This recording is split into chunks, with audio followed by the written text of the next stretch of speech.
Hello, Miss Human here. I'm going to be reading you The Mitten by Jan Brett. It's a Ukrainian folktale adapted and illustrated by Jan Brett. I got a good angle for you guys. Okay. Once there was a boy named Nicky who wanted his new mittens made from wool as white as snow. At first, his grandmother, Baba, did not want to knit white mittens. If you drop one in the snow, she warned, you'll never find it. But Nicky wanted snow white mittens, and finally, Baba made them. After she finished, she said, "When you come home, first I will look to see you are safe and sound, but then I will look to see if you still have your snow white mittens." So off Nicky went, and it wasn't long until one of his new mittens dropped in the snow and was left behind. A mole, tired from tunneling along, discovered the mitten and burrowed inside. It was cozy and warm and just the right size, so he decided to stay. A snowshoe rabbit came hopping by. He stopped for a moment to admire his winter coat. It was then that he saw the mitten, and he wiggled in feet first. The mole didn't think there was room for both of them, but when he saw the rabbit's big kickers, he moved over.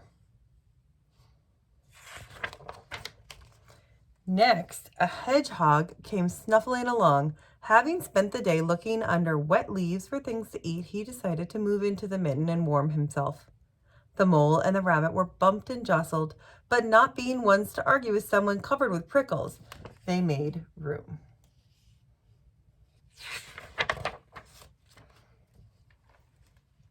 As soon as the hedgehog disappeared into the mitten, a big owl, attracted by the commotion, swooped down. When he decided to move in also, the mole, the rabbit, and the hedgehog grumbled. But when they saw the owl's glinty talons, they decided to let him in.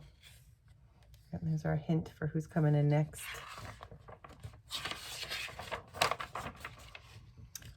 Up through the snow appeared a badger. He eyed the mitten and began to climb in. The mole, the rabbit, the hedgehog, and the owl were not pleased. There was no room left, but when they saw his diggers, they gave him the thumb.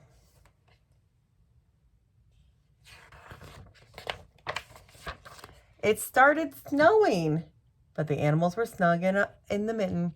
A waft of warm steam rose in the air, and a fox trotting by stopped to investigate. Just the sight of the cozy mitten made him feel drowsy. The fox poked his muzzle in. When the mole, the rabbit, the hedgehog, and the owl and the badger saw his shiny teeth, they gave the fox lots of room.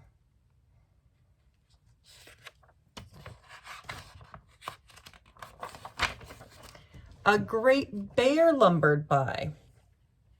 He spied the mitten all plumped up. Not being one to be left out in the cold, he began to nose his way in. The animals were packed in as tightly as could be, but what animal would argue with a bear?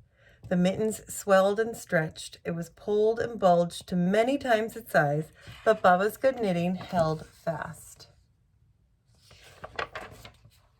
Along came a meadow mouse, no bigger than an acorn. She wriggled into the one space left and made herself comfortable on top of the great bear's nose. The tiny little mouse.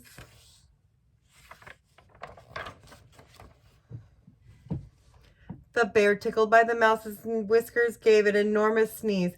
Ah, ah, ah, choo!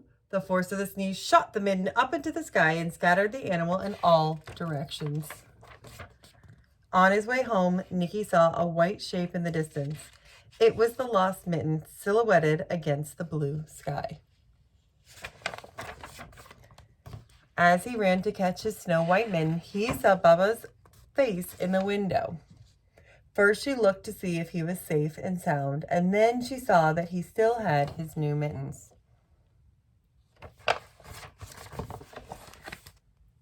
Though they were a little bit stretched out, huh?